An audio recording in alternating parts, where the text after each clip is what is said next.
This is the Hard Parking Podcast, sponsored to you by the NSX channel on Instagram. Welcome back to the show. If this is your first time, welcome to the show. Go ahead and hit like, subscribe, or just wait till the end. You should anyway. Coming up on today's show, we're going to be joined by Brian Sales of the See Through It podcast. He also used to work, aside from the podcast, he also used to work at the car dealership. So he's going to tell us a little bit about some of the things that you can do as an average everyday person, because you don't have to be a car person to appreciate this episode, because everybody goes to the dealership at some point for some sort of service. There's a lot of stuff you can do yourself at home. Also going to be joined by Matt Lindsey. We haven't talked to him in a while. So if you remember, Matt and Charles have been on the show twice now. Hell, maybe even 3 times. And they're going to be on again. Matt's going to talk to us a little bit about LS swap. So we're out and we always hear at a car show, at a car meet, I'm going to LS swap this. I'm going to LS swap that. No idea what they're talking about. All I know is it's an engine put into another car. But first, Indiegogo, Chingona, Border on Fire, the dude, Este Vato. Yeah, that. Get involved, back the project today on Indiegogo for Este Vato, the Hitman Story, the second comic to the Chingona Border on Fire released this year. Get involved. They have some great rewards at many pledge levels. Go to Indiegogo.com. Search the projects Este Vato, Estevato. Watch the video on the campaign page. Make a pledge. Share with your social networks as well. Gabriel Hernandez with GH Comics is excited to bring you the second story to follow up the Chingona series Border on Fire. Este Vato, a.k.a. The Dude, introduces you to the uprising of a young boy who moves to the ranks of the cartel world. They also introduce you to other villains as well, but the first nemesis and arch rival of Chingona is the infamous Este Vato. Learn more about the comic, the creator, the series, and how to get involved with this project. Offering some exclusive early bird discounts. Again, that's Este Vato, Hitman Story on Indiegogo. Go support today. Mr. Gabe Hernandez, still waiting for my t-shirt, homie.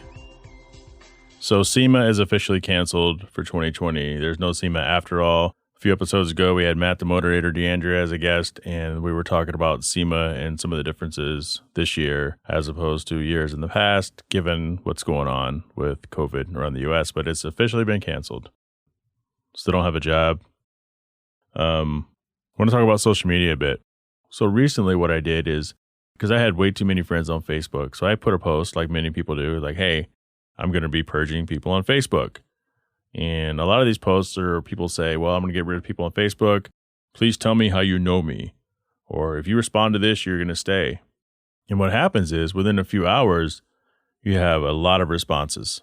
A lot of responses, a lot of likes, a lot of people saying, please don't cut me, or been nice knowing you.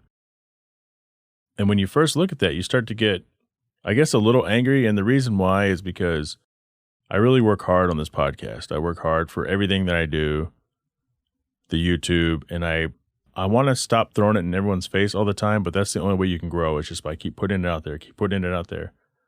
And when I post, hey, here's my latest podcast episode, there'll be 1 or 2 likes, 1 or 2 loyal friends will share the post, but nobody really even engages.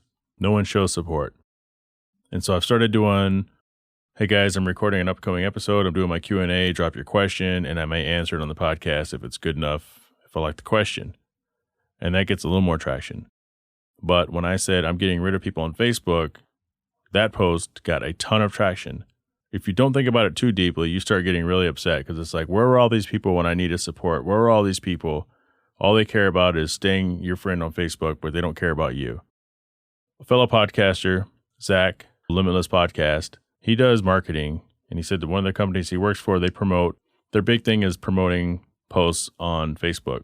And I said, that's great for a commercial entity, but for an individual, it seems a little weird. So if you promote your post, people kind of look at it like, oh, this post is promoted, sell out. They don't engage. So that's not the problem. But he did say something, and I never thought about that on Facebook, but I always think about it on Instagram.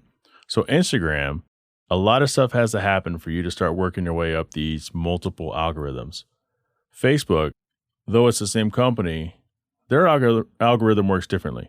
And so what happened was when I said I'm eliminating people started liking the post, people started commenting, and that made my post show up on more people's feed real time. Whereas Instagram, you have to do that over and over and over and over, and then it'll start showing up on people's feed.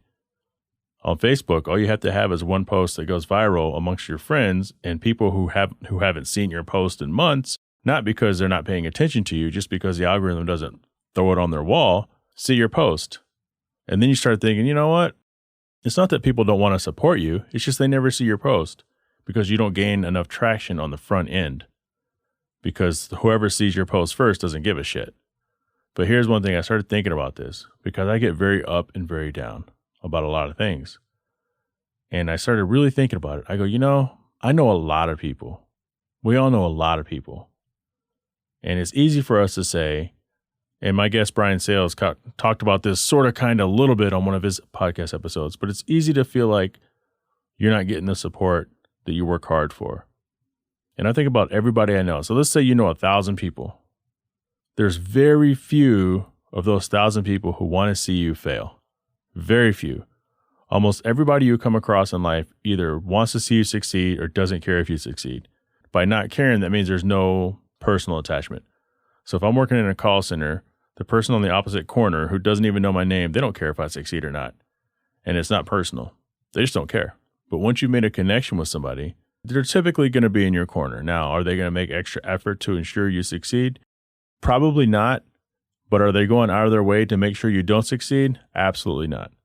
And that's kind of an epiphany that I had thinking about it. And I said, well, that's why all those people decided to care all of a sudden about being chopped off my Facebook. It's not that they really cared. It's just that I had so much traffic on that post, it started showing up on more people's feed, and the more people started chiming in.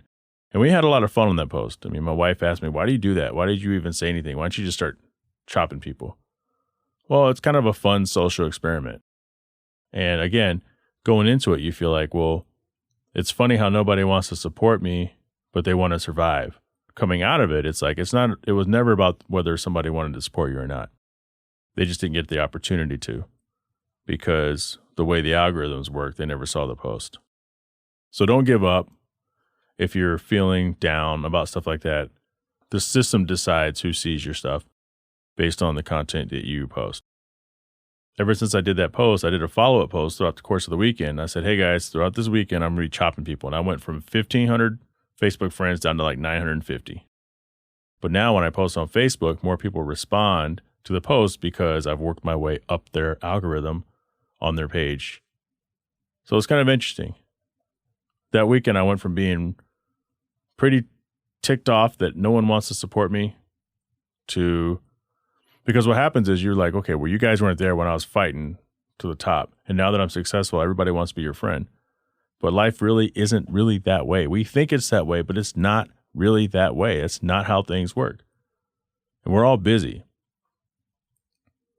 I did a post after that. I said, all I need is 5 more followers on YouTube, subscribers, so I can customize my YouTube URL, my web address. That's YouTube's rules. You have to have at least 100 subscribers before you can change your name to youtube.com, whatever you want, as opposed to youtube.com and a bunch of letters and numbers strung together. And I did that. I've posted my videos on Facebook in different forum groups for months, and I still didn't have 100 subscribers. And I was getting upset. I'm like, if I add up all the people that are subscribed to me, follow me on all my pages, it's over 20,000. I can't get 100 people to subscribe to my YouTube page. And some people don't like it. Some people have this thing against YouTube. They're like, okay, oh, wow, you're a YouTuber, you're an influencer. Well, no, there's a lot of good videos on YouTube. It's a grind. Everything is a grind. And you start getting you get a bad taste in your mouth. You start looking at people sideways. You get upset. It's just like my Instagram story. I can post and I'll get 250 views per post. And I'll say, everybody click this link. And there might be 20 people that click it. Maybe. And that's even comprised of your friends. Because people just don't care.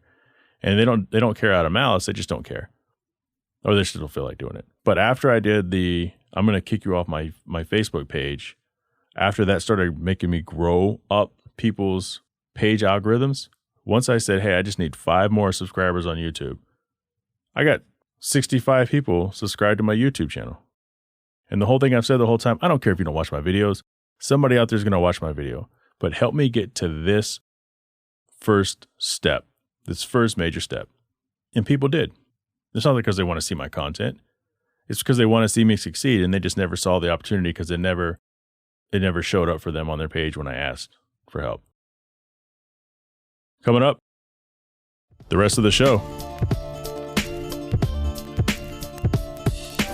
It's time for the Builder's Corner segment, sponsored by DressUpBolts.com. Follow them at DressUpBolts on Instagram or visit them at DressUpBolts.com. They have titanium bolts that not only vastly improve the look of your vehicle, but serve as a purpose as well. Available to dress up the engine and engine bay. They have kits ready to go for your specific application.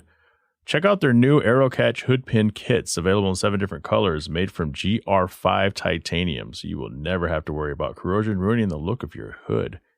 Go and pay them a visit. That's awesome, right? Go and pay them a visit and use code HARDPARKING, one word, and save 10% today. Today, our Builder's Corner guest, welcome back to the show, Mr. Matt Lindsey, Mississippi, somewhere over there. Yeah, somewhere in the middle of nowhere. By the way, I have had their dress up bolts in my 98 ITR, so I can vouch for them. They are quality products. They're going to appreciate that. I'll make sure that I relay that Just to them. throwing that out there. So the last time you were on was March 15th, Season 2, Episode 6, A Doomsday Prepper Paradise, which, by the way, is one of the most listened to episodes, probably because of you. And I had you and Charles on there as guests, special guests, to help with the Q&A segment. So what have you been doing with yourself the last 5 months? That's incredible. Making me feel special. I was at the the start of the whole COVID crisis. Yeah, and I've been unemployed ever since, so it's kind of like a bad memory for me. Well, I love you. I love you too, man. I wanted to talk about LS swaps because I hear this everywhere I go. You know, everyone's going to LS swap this, LS swap that. And I'm not sure that everybody who says it actually really knows what they're going to do. And or I know that people who hear it, like myself, just kind of nod and be like, hell yeah, man, that's badass. But I have no idea what's going on. You know a little bit about this because people on this show know you from doing NSX repairs, but there's a lot more to your operation there. Sure. Yeah. I mean, well, I have a restoration facility here that's, we do mostly classic cars and muscle cars, things like that.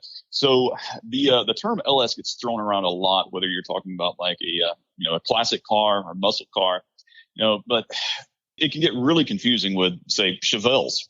Like I'm working on a 70 396 Chevelle right now. Well, I say 396. It had a 396 in it from a Camaro, but it actually came out with a 454. That's where it gets really confusing because the 454, their option designation was LS5 or LS6. Okay. LS5 being a 360 horse, and then LS6 being a 450 horsepower. That was kind of the bad boy of the time. Well, LS6 is also the name of a very, very typical LS swap that came out. I think it was like 2002, the Corvette Z06. So it debuted at like 405 horsepower. So that's an aluminum LS swap that's really, really common that people like. Is that the most common one when people say they're going to LS swap something? No, probably LS1 would be the most common, but this is a variant of that motor. And so that's where it gets really confusing. So if I tell somebody, no, this thing, it's an LS6 car, then the younger guys, they think, it's a 405 horsepower fuel injected Corvette motor, basically. But the older guys are like, it's a 4-bolt main, 450 horse, 454. So there's a lot of things that can be confusing. But, you hear the term LS swap the world. It's, you hear that in the 2JZ realm as well as 2JZ swap the world. But for the imports. Exactly. But there's a lot of benefits with the LS motor, believe it or not, especially the aluminum block ones, because they didn't weigh that much. So you can put them in anything or pretty much anything and actually, better yourself. For example, I have a friend of mine who has an FD and he has an LS in it, which, some people say it's blasphemy or sacrilege or whatever you want to call it. So for those people listening, an FD is an RX-7, 93 through 97, 98, although we only had them through 95 here? 95, correct. I think it went a little bit later than that. Like they had the... I know in Japan they had them for a couple more years. Right. But yeah, so that's so if you're you've been through 3 or 4 13Bs, and which that's the rotary motor that would have came in the in the RX-7. So say you've blown up a few of those and your change engine lights come on the console, then if you're tired of it, then a LS swap is an option. Do you think people do this a lot just because they could say they have one? Well, that's possible, but let me just give you a couple of numbers here. And okay. This will shed a little bit of light on it. For example, I mentioned it's an aluminum block, completely loaded, ready to go, alternator, all the accessories. It's going to weigh about 460 pounds. Well, your RX-7, your 13B, which is a 1. I don't know what is it? A 1.3 liter is what they call it. It's kind of like a 2.6 since they are, there's 2 chambers, 2 rotors, but regardless. I have no idea what you're talking about. That thing weighs, it weighs like 350 pounds dry. So with accessories on it, it weighs what a dry LS1 would weigh. So we're only talking, maybe increasing 50 more pounds to the under the hood or to the front, over the front wheels. With the capability of doing so much more, I'm guessing. Oh yeah, I mean, just your standard aluminum LS1 is going to have 300 horsepower, or like 305, I think is the official term, and up to 350, and as far as the the LS1s go, and that's just your base horsepower. So if you're going to do, let's say you're going to do an all motor build, is there a reason why you go with one over the other versus a supercharger build or a turbo build? It's possible, but they can hold so much power. If you did a turbo build or a supercharger build, it just all depends. If you're looking for straight, sheer response, a light and flywheel, and an all motor, it's going to respond way faster than having to wait on a turbo to spool up. So it really depends on the application. Most LS cars are, and I say this, and I know I'll get flamed or whatever for it. But, we're up to 12 listeners now. More so, I think last time we had 4, so that's another 8 people who could flame you for this. So continue. Yes. Well, so a lot of these cars are straight line cars. So if you're talking straight line, drag race, things like that, then forced induction is the way to go because it's going to provide the most horsepower. But if you're road course or road racing or autocrossing it, then the all motor is definitely going to be the way to go because you want to reduce your lag or your response. So it just all depends on the build. You want to build the you want your application to fit the whatever it is, whatever class you're going to be entering, or whatever your ultimate goal is. So here's the thing, and this could be a huge misconception. So when you hear that, because we know the FDRX7, which as we talked about earlier, is what, 276 horsepower ish? Well, 255 is what it came out with in the twin turbo 13B. Okay, so 255. 93 to 99. Yes, correct. So when someone pulls up to Cars and Coffee and they have an LS swapped FD, I think the assumption is that thing's pushing like 600 horsepower, but that doesn't, unless they've done some work to it, that doesn't necessarily sound like that's the case, though, is it? No, that's correct. Now, certainly it depends on which LS they go with. Your 2002 Z06 came out with basically 400 horsepower. Which that was an LS6. Then you had still more horsepower than the FD stock, but of course, sure. And then you had the LS2 and the LS3. The LS2 had 400, LS3 had 430, and that's just base stock horsepower. That's not including anything. So sure, I mean, you can an LS3, out of the gate, you can get about 510 naturally aspirated horsepower out of that thing, and it's just with barely doing anything to it. So you would be safe to assume that it's probably got between 400 and 600 horsepower if you heard a push rod V8 under the hood of an RX-7.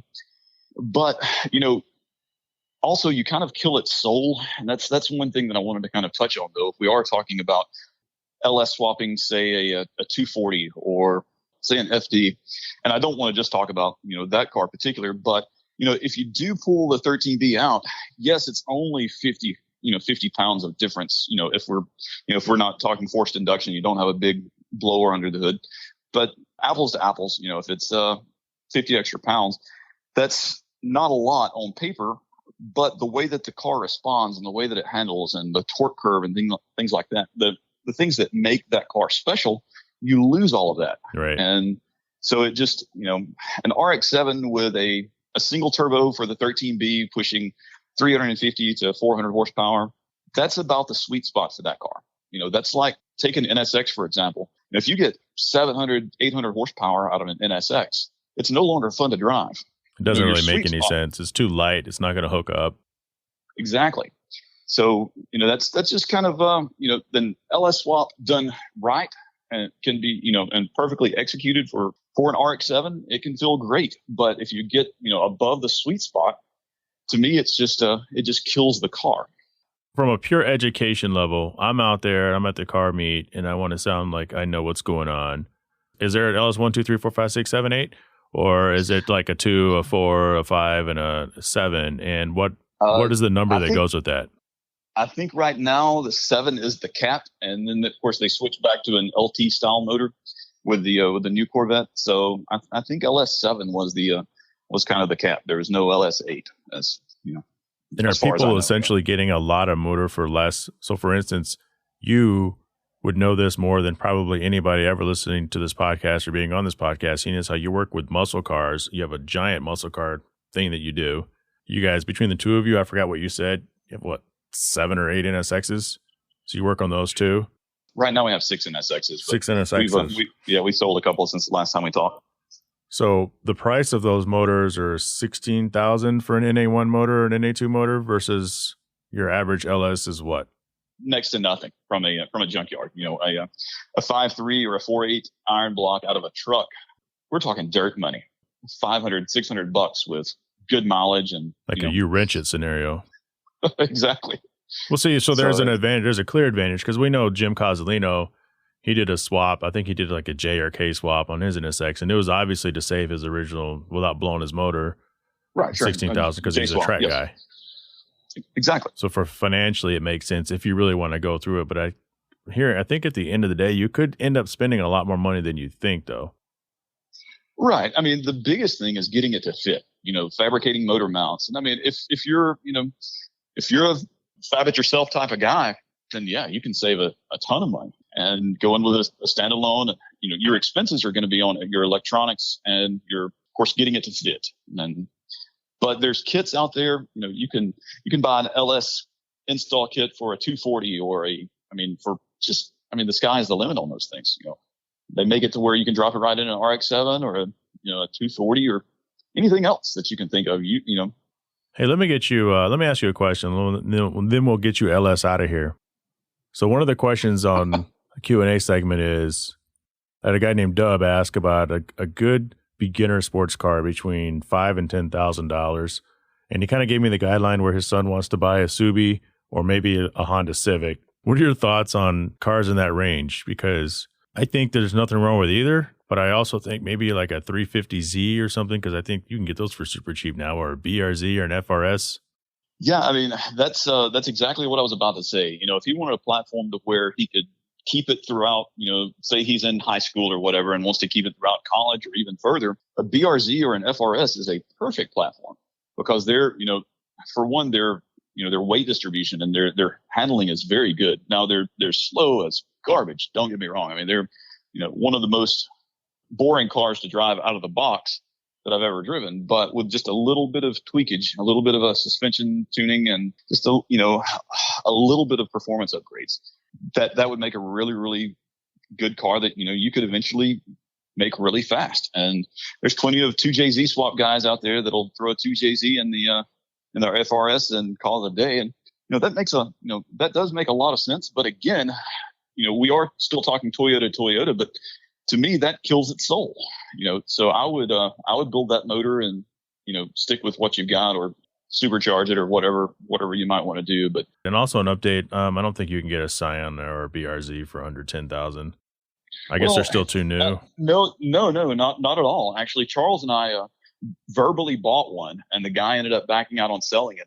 But there are multiple ones around for a little less than 10,000. Okay. The one that we had bought was like 10,005, but it had really good, had like 40,000 miles, something like that, and it was a no accident car. So if one of those can be bought for that, then sure, there's some for 995 somewhere in there. But so you still don't have much of a social media footprint yourself. I think Charles does most of the stuff on Instagram, but how can people get a hold of you if they wanted to follow up and ask you about motor swaps and other things? Well, my cell phone is listed in way more places than it should be probably, but you're right. I don't have an Instagram, which I should. I really should for the restoration stuff. But I should also mention that all of the restoration work that we do, it's on our own vehicles. So I don't do anything for the public. And so the goal is to my dad and I collected these things over the period of about 25 years. And how many cars do you have? Last count was 126. Huh. Yeah. What's the oldest car you have? The oldest car? Geez. I have a, let's see, I have a 52 Willys Jeep that's incredible. That sounds cool. But yeah, it's pretty amazing. It has an aluminum hardtop and aluminum doors from the factory. This Jeep that I bought, dude, it was on an island in South Mississippi, just off the Gulf of Mexico. And the island would flood twice a year and for, like a couple of weeks. So it had a Warren winch on the front, which is still there, but they would suspend this thing in a tree whenever the water started to get over the land. So they would leave it hanging from a tree until the water came down. I would love a photo of that. Does that exist anywhere? The guy is supposed to be getting it for me. It has a 10,000 pound winch on this 4-cylinder, completely original Jeep. It's hilarious, but the thing is amazing. When you get it, you gotta hook me up. I'll send you a picture of it. No pun intended. Such a cool part of its history there. What's the most of the same vehicle you have outside of having 6 NSXs and a couple Type Rs? All right, we have to answer your question quickly, the Buick Skylarks. We have 36 Buick Skylarks. Why do you have Buick Skylarks? It gets this is good. Okay. From 1970 through 1972, the Skylark, well, it's really a Buick GS Stage 1, had the most torque of any A-body production car out there. And anyway, most people thought that, they thought that the Chevelle 454 was the car to have. Well, my uncle, started showing up at a drag strip with a GS. That thing had 510 foot-pounds of torque from the factory, and it had a 455 instead, which the Chevrolet's biggest motor they offered was a 454. So that's so he was beating people that that everybody thought, hey, it's just a Buick, but it had the dual headlights on each side like a 70 Chevelle. It had the ram air induction on the hood, and it was just a really fancy Chevelle basically. I'm looking at one right now because when you say Buick Skylark, my brain goes to the 80s. Yeah. No, it's a Google a 1970. I'm looking at one right now. 1. Yeah, Stage 1. So I'm looking at a 455 4-speed. Yeah. On like Bring a Trailer. Yeah, these are pretty cool. They're very Chevelle-y. I think we have 11 or 12 66 through 72 Chevelles, 11 1967 Oldsmobile 442s. So that's kind of my the stages of the cars that I like the most. GS Stage 1 is my favorite muscle car, and then the 67 442, and then the 66 and 7 Chevelles. That's all right, man. Let's get you LS out of here. Appreciate you spending the time with me. Yeah, and by the way, it's so you asked if I could or the easiest way for people to get in touch with me. Yes. Really, it's through either Facebook or nsxrackrepair.com. My cell phone's on either one of those, along with the emails. nsxrackrepair.com. I'll reiterate that. Thanks. Absolutely, sir. And I've enjoyed this very much. I want to thank Matt Lindsey for joining the show. Once again, Matt, you're awesome. We'll get you back on, you and Charles. If you guys want to follow him, like he said, you can hit him up on Facebook, NSX Rack Repair, or you can go to nsxrackrepair.com or look him up on Facebook, also NSX Rack Repair. Send him some questions. Looks like he has a lot of vehicles to play around with. I really enjoyed that conversation. He's doing good. This has been a tough year, but they seem to be doing all right over there in Mississippi. Coming up, the social media highlight of the week, and I'm going to talk about a vehicle really quick like.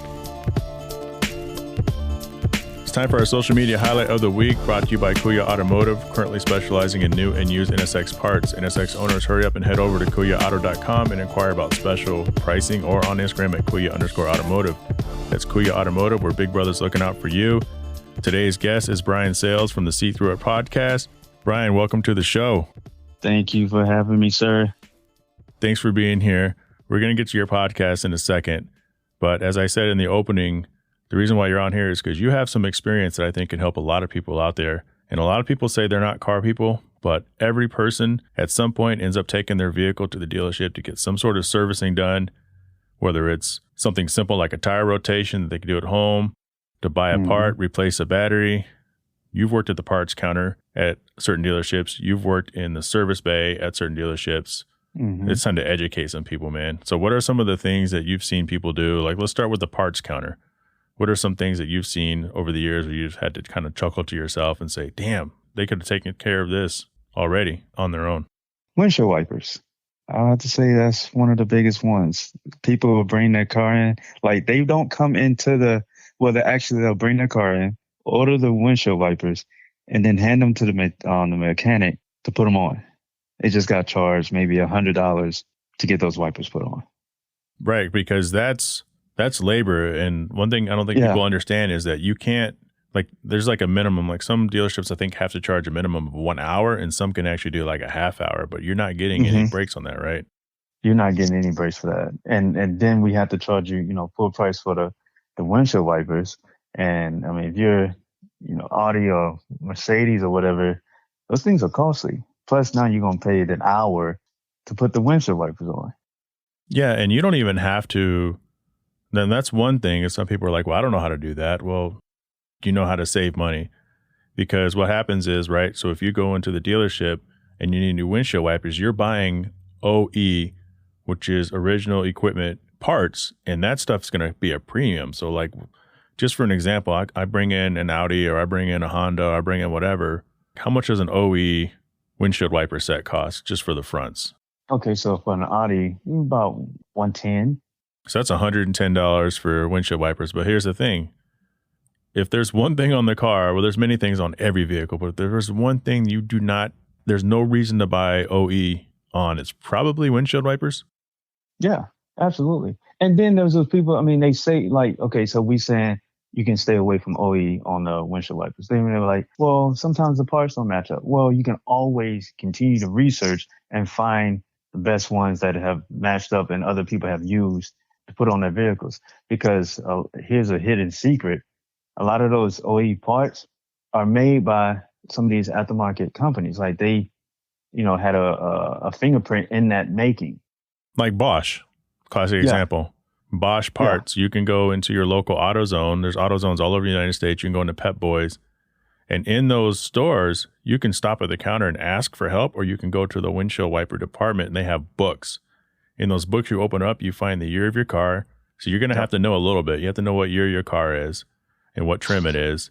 So I'm looking at, I need windshield wipers for my 2002 Audi A4, which is a B6 body style. So 2002, 2005 Audi A4, I go down and it gives me the size wiper for the driver's side, the passenger side, and which brand too. So then I can pick and say, okay, I want the $9 one or the $20 one. In any case, there is no way you're ever going to spend the same amount of money going into the store, buying them yourself than at the dealership.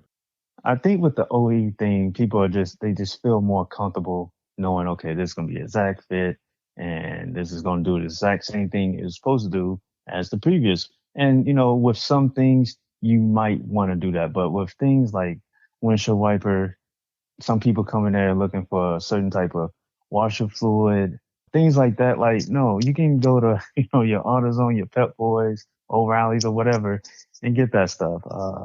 Internal stuff for engines and maybe, but you don't have to always stick to the OE. That's going to cost you.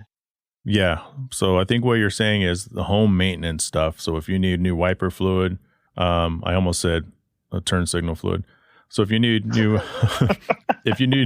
windshield wiper fluid, if you need to top off your oil, a lot of that stuff, if you just go to a local auto parts store, those people behind the counter, you don't even have to go down the line, down the aisles, stop there. They will literally look it up. They will grab it for you.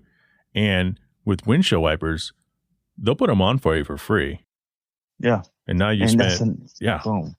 Yeah, you don't have to worry about being charged a whole hour for actual, 5-10 minutes of work.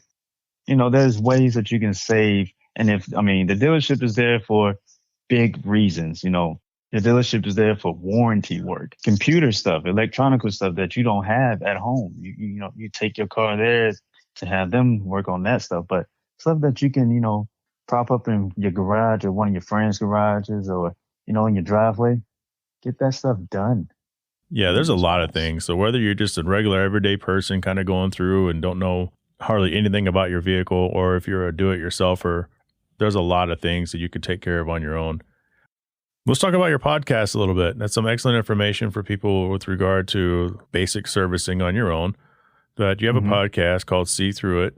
I'm a fan of your perspective on things because you don't come with the same cookie cutter. You kind of I wouldn't say you go against the grain, but you're an independent thinker, and I think that it's difficult to find independent thinkers in today's society because everyone's really afraid to say what they really think. It's just so much easier to go with the grain.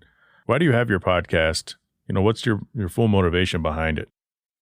I have the podcast because at first it was about, attacking the media and highlighting the media biasness in everything that happens in the world.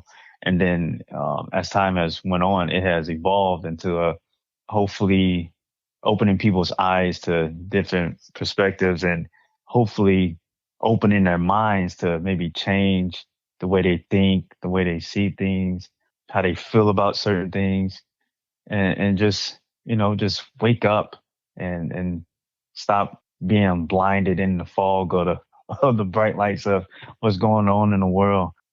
Yeah, that's why I created it, and I named it "See Through It" because I felt like we were always blinded by whatever the media was telling us, or even in relationships, we were blinded by someone's being able to charm us, or just in everyday life, we're always blinded, and then we're reacting to something that's not going right, and not really looking at it and being like, okay, well, why is this being done, or why is this being said? Why am I reacting this way to something that's not even, there's no reason to react this way. So basically, I'm just hoping to open people's minds and eyes and ears and help them navigate through life, especially with sharing my own story of who I was and who I am now becoming. Well, you say don't be blinded by the media. You're not necessarily talking about conspiracy theory either. You're just talking about, there's always some sort of a motive, whether it's something like politics or something as benign as sports. It's like, have your own opinion, see through the BS, use your own optics. Don't rely on other people. Like, what does it mean to you type of deal, which is why I like it so much. Another thing, though, about it is, you do your show is live. Like, I don't understand how you guys can do a live show with video because I go through so much editing because I say some of the weirdest things and I don't realize it till I go back and listen to it. Like, what the hell was that noise that came out of my mouth? So I commend you for having that type of that fortitude to sit there and do it. Yeah, thank you. I think so with the live thing, I started it at first. When I first started, everything was recorded. I was on Anchor and I was recording my stuff, and I don't think I really liked it. I don't think I really enjoyed it. And then I took it live. My brother said I should take it live. So then I took it live. And at that point, I had already taken like two public speaking classes. And so I was getting comfortable with it. And then as the episodes got further and further along, I'm comfortable, but I still get that nervous anxiousness, but right. It's something different, especially being able to react to people's comments and seeing what they're saying, seeing what they are saying. It's just a whole different feel. I really like the whole live aspect, and I feel like they can connect with me when I'm in, especially when I get not emotional, but when I get passionate about something. They can see it on my face. They can hear it in my tone, and they're like, okay. But I feel like the live show is definitely, I enjoy it. I feel like it helps push my message out there. So what you're saying is I need to take some public speaking classes. Well, no, I took I did the public speaking classes because I was never comfortable or confident in speaking in front of people, which is crazy because I was in the Navy and I was in charge of a kitchen. But I still never felt, confident speaking to people. I had like 26 people I was in charge of, and I had to speak to them and, make sure they was doing what they needed to do. I never felt really comfortable, and somehow it just flowed. Like I remember my teacher used to telling me that I was, I should be a leader, but I was always following because I didn't have that confidence in my voice or anything I was saying or anything. So, as I got older, and taking these classes, it just like boosted it even more. But yeah, live show. It's awesome. Talk about the Warriors collection really quick, and then we'll get you out of here. All right. Well, the Warriors collection is just basically people who don't believe that they have a warrior in them. You know, these 7 virtues that I feel like is important to have in your collection that makes you a warrior: honor, integrity, commitment, loyalty, respect, courage. All those virtues, I feel like, embodies the warrior's mentality, the whole collection of the warrior. It's a transition from younger years of myself. I struggled with so many things. And when I finally made the decision to change over, I had to fight all those bad habits. I had to fight all those behaviors. And that warrior in me fought all those. And I'm still fighting to this day. Once you change, the fight is not over. It's an everyday battle. It's an everyday struggle. Your mind wants to take you back to those places, and you got to stay committed to doing the right thing. You got to stay loyal and respectful to people that you are around, showing honor to your family's name and people who also are depending on you.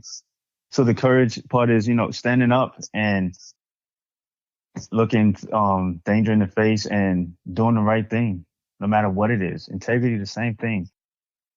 So if someone wants to get some of your Warriors collection gear, how can they procure it? And then also, how can they find you, reach you out on See Through It Podcast? Warriors collection I'm on Instagram at Warriors_collection_. I use PayPal. DM me there if you want to pick up a shirt or a patch. I'm still working on some other stuff, but you can find me on Instagram there. And the podcast at Brian Sales, Sailes, Brian with an I, at Brian Sales. And the whole podcast is there. You can find it on YouTube. Yeah, find me on Facebook, like and join the conversation there on the Facebook page and on YouTube. And I go live. Thanks, Brian. No problem. I want to thank Brian Sales for coming on. That's Sailes, Brian Sales from the See Through It podcast, also doing the Warrior Collection brand. It's a brand committed to excellence. It's a brand committed to really yourself. We all have a warrior in us. None of us want to lay down and give up on anything.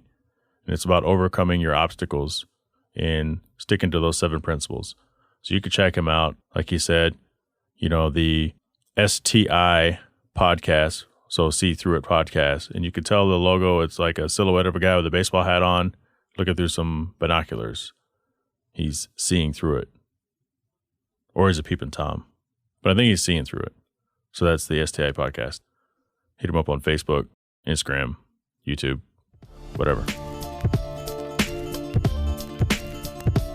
The rental car of the week is sponsored by Higher Quality Detail out of Tempe, Arizona. Specializes in premium vehicle protection, solutions, cosmetic customizations as your one-stop shop, ranging from basic detail and options through ceramic coating, paint protection, protection films, and more.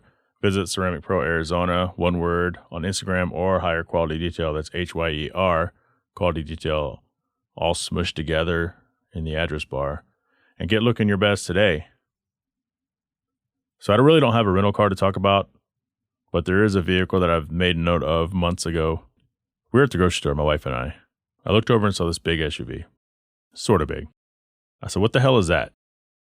It was a GMC Envoy X UV. So not SUV, X. Like Xavier UV. Did some research on it. They had them in 98 to 2000, and they tried again for some reason in 2002, 2009. This was a weird red color. This thing was hideous. It was visually disturbing. I said, what the hell is that? It's hideous. If you have an XUV, shame on you. Coming up, Q&A segment. It's time for the Q&A segment, sponsored by Last Era Brand Motorsports Clothing, vintage racing inspired apparel to celebrate and represent the 80s and 90s era of motorsports from Group B, Le Mans, IMSA, Indy, and Formula One. Follow them on Instagram at Last Era Brand or go shopping at lasterabrand.com. Tell them the Hard Parking Podcast sent you. This question comes from the last time. It's by Durin, UB Druin. Sorry if I messed that up. Opinions on Honda dropping the Civic Si Coupe and the Honda Fit. He said Honda Fit Type R. I really couldn't find anything about the Honda Fit Type R. I did a little bit of research, and I do know that there's some financial reasons why they're dropping both of those. The reason why most car manufacturers drop cars is because sales are low. To me, it makes sense. They're going to keep the Civic Si sedan and get rid of the coupe because the coupe is sort of competition to the Type R. And you don't want to have two things that are so close to where instead of spending $45,000 for the Type R, how much is the Civic Type R? I don't know. Last time I saw it was $45,000. I don't know if that was with the markup or not. Or you could spend $15,000 to $20,000 less for the Civic Si. Makes more sense to get rid of the Si Coupe. Brian Sales asks, how have you grown personally, or how have your views changed about life, society, and people in 2020? So 2020 has been tough for a lot of people. I think early on, one thing that it really did was allow us to kind of sit back and watch on how people really were. Everything from the great toilet paper crisis, because remember, that was this year. This has been a really long year. But the toilet paper crisis, people trying to sell stuff for just ridiculous amounts of money when other people really needed it. And then take social media. People had more time to sit around. I don't know. I think it allowed us to see who people really were, and that's not necessarily a bad thing. Because a lot of us, we know people from two things. We know them from hobby and we know them from work. That's really all we know about people. And most people don't talk about their personal lives at work very much. And when you're at a hobby location, like for instance, cars, right? All you're doing is talking about your cars. You're not talking about life unless you personally know someone really well. You're not talking about, hey, what's your idea? What do you think about using hydrogen as a renewable energy for our electric bill? I don't know if that's a real thing, but no one talks about that stuff. And so when you get people sitting behind the keyboard, you get to find out what they really think about politics, what they really think about social issues. You have to be careful not to judge people too much because all people typically know is through their own experiences, what they've seen through the lens of their own life. And that doesn't always necessarily make them wrong. It just makes them with a different opinion than you. Maybe in many cases, a less informed opinion, or in other cases, maybe you have a less informed opinion that you think you really have about something that actually matters more to somebody else. So for me personally, it's kind of making me, I don't know, I get more bitter as each week passes because I haven't worked in 4 months. As a contractor, we were the first hit. And it's not like I can just go out and get some regular job, because if I get a regular job, I'll be incredibly underemployed because I know as soon as my field opens up, I'm gone. So it makes it really difficult. I've become a little more bitter. And because of everything that I said earlier, I'm just kind of looking back at people kind of like, man, I thought I knew you sort of, but I really don't know you. But now I know how you really think. And I don't know. I've distanced myself from some people, and then some people have distanced themselves from me. It has given us a lot of time to just kind of sit around and think about our lives and do different things, I guess. That was a really long answer. I didn't want to take that long an answer. Kenny asks, what's the first international trip you'd like to go to when it's safe to travel again? I don't know, Kenny. It's not like I go all over the world normally. I mean, if I leave the country, it's typically because we have a family vacation or my wife and I are going on a nice trip somewhere. And some other friends of ours are trying to get us to go to Amsterdam with them. So maybe we go to Amsterdam. Maybe that's the next vacation. In those cases, it had nothing to do with 2020 and the things that we're having to deal with COVID and travel restrictions. It's more or less time, money, availability. Those are really the three things that stop anybody from traveling abroad who's not doing it for work. For this year, travel's been killed for most people. Possum Killer asks, Futurama or Family Guy? I really like this question because I'm a big fan of both. Haven't watched Family Guy in years. Haven't watched Futurama in years because it was taken off the air. Futurama, I'm going to go ahead and go with Futurama for this reason. Futurama, I think, is one of the most underrated, made for regular television, animated series ever.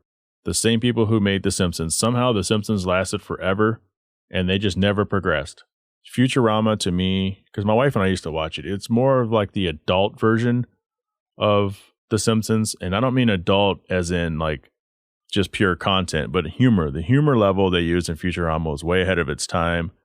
It to use a phrase in football, it outpunted the coverage, it outkicked the coverage, because you have all these cute characters, all the main characters, so little kids are going to want to watch it, except for they didn't understand the show. The show was really made for adults. And I think that, to me, Futurama, I'm going to take Futurama over Family Guy for that reason. I think it was cleverly written. Family Guy is also cleverly written, but anybody can get behind Family Guy. Although little kids aren't going to get the jokes either. So John Chu asks, why is the USA a standout loser in the world pandemic response game? A quarter of the global infection. As you guys know, I don't like talking about politics, so I'm going to try to make this as non-political as possible. I don't like talking about a lot of this stuff because it's literally everywhere. Everybody has an opinion, and it's okay to have an opinion. And I know in the last episode about people buying stuff or crying about things they were never going to buy to begin with or can't even afford, your opinion doesn't matter because it doesn't, but everyone still has an opinion. I think my opinion on this is shared by many. The reason why we're behind is because Americans are stubborn. We're one of the youngest countries historically in the world, yet we act like we've been around forever and we know everything because America's so much better than everywhere else. And it is a lot better than a lot of places. And we do have the Constitution, so we have a lot of stuff going for us. But I also feel that parts of the Constitution are the worst parts about this country, and they need to be rewritten. Parts of it need to be reamended. Everybody wants to hide behind their constitutional rights instead of just doing what you're asked. And no, we're not the sheep. This whole thing isn't for the government to control us. That is the most ridiculous thing I've ever heard in my life. One of the most ridiculous things. We're like this because it's easy to point the finger at the federal government, but they left it up to each state to decide, each governor decide how they wanted to proceed because the rates are different. Unlike most countries that are one big thing, we have a very unique thing in the United States being one country broken up into 50 territories, states, if you will, that are typically ran by themselves in their own way within the guidelines of the federal government. And so Arizona, our governor says, open up. And what do we do when we open up? Everybody rushes in crowds. They don't take their time. Everybody packs. All the events that people come out here for, Salt River Tubing, Old Town Scottsdale, packed just as bad, if not worse than before. And that's why people get this illness. That's a big reason. It's not every reason, but that's a big reason. And Americans overall are like, we're going to do what we want to do. There's still a fight whether or not you should or shouldn't wear masks. Bottom line, if they say wear a mask or you can get fined, then wear a mask. No one's above wearing a mask. You make yourself look stupid. You make yourself look like, oh, you know something that nobody else knows. And then you want to say it's against your constitutional rights to be told what to do. Get out of here. That's why. I have friends in other countries. We talk often because of podcasting. They don't have the issues we have. You know why? Because they say wear a mask. They say practice social distancing. And that's what people did. Wear a mask, practice social distancing, flatten the curve. So we, the people, are the reason why we continue to fail while the rest of the world laughs. It's not the main administration's fault. We hold ourselves accountable. And everybody's looking for somebody else to blame. It's our fault. Dub asks, what's the best sports car for beginners? 18 years old. Dub's talking $5,000 to $10,000 here. I reached out to him and asked him to be a little more specific on this, and those are the guidelines he gave me. This is going to be an arbitrary answer. First off, how do you define sports car? I know he's looking at maybe getting a Nissan 350 or, he's looking at getting a Honda Civic or a Subi. And those are great starter cars. I don't know if you can really call a Honda Civic a sports car, even a Civic Si, but it is a sporty car, especially if you get the coupe. And I don't think, for $5,000, $5,000 to $10,000, there's probably a ton of Subis out there, a little older you can get. They're safe. Most of them are 4 doors. Most of them all-wheel drive. If you want to get one with a manual transmission, I'm sure they're out there. I don't know much about them. I just know everybody has one. And that should tell you something. That means they're a great car. Maybe get a Subaru BRZ or an FRS, a good used one. I think everybody needs a starter car, though. So don't get anything too nice. And you can find stuff older in that price range is still pretty nice. But you're going to dent it up. You're going to mess it up. We all do. We all screw up our first car somehow, some way. Remember, I spilled battery acid in the backseat of my first car, and that shit just kept growing and growing and growing. And then I didn't have a car for 2 years. And I got a brand new car, Sport Compact. RJ asked, I want to know how awesome it was to have your car at SEMA. It's a personal goal of mine to get my car there. Good question. RJ, go back and listen to Season 1, Episode 3, titled, Do You Want Sponsorships for Your Build? In this one, I talk about my SEMA experience, 2017, and what it took to get there. Susan asks, how did you wind up in Michigan from Texas? Because she never asked me this. So Susan Tableman used to be my service advisor when I had my first Acura. So when I bought my 1998 brand new Acura Integra GSR, Susan was there. She was also there when I bought my brand new 1999 Acura Integra GSR a few months after I totaled my 98. Susan is the service advisor every service advisor should aspire to be. And I'm going to have her on the show at some point. She's an awesome woman. So I got spoiled. I got spoiled when I bought my first Acura brand new car because an Acura Integra was an entry-level Acura, no matter what trim you got.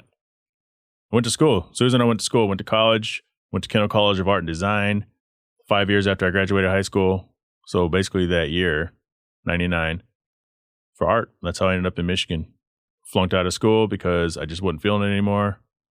You know what's bad when you go to school for something, a specialty like art, and the last class you have that you chose to go to was like a science class? I took night classes, so I thought it'd be easier, evening classes, and you just never show up. It's like, okay, I can sit around all day and go to class at 6 p.m. or go to class from 6 to 9.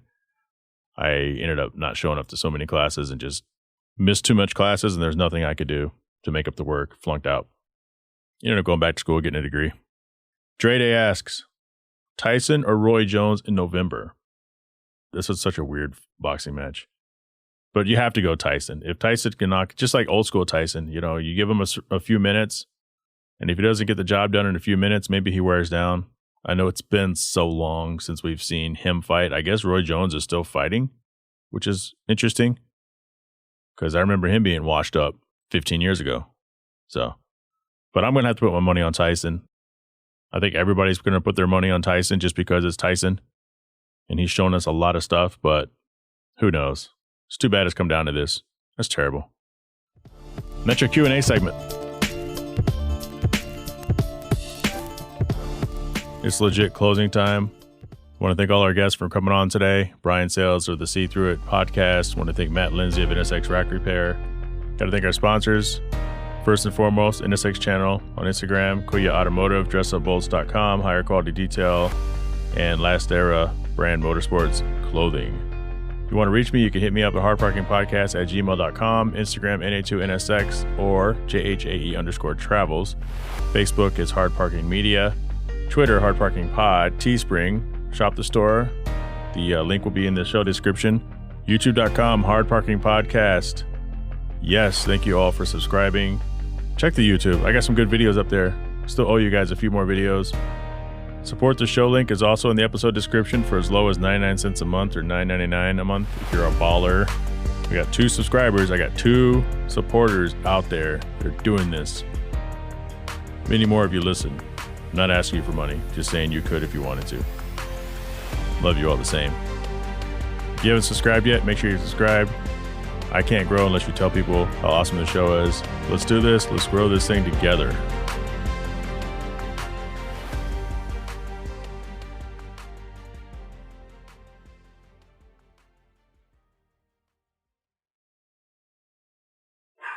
Shut up!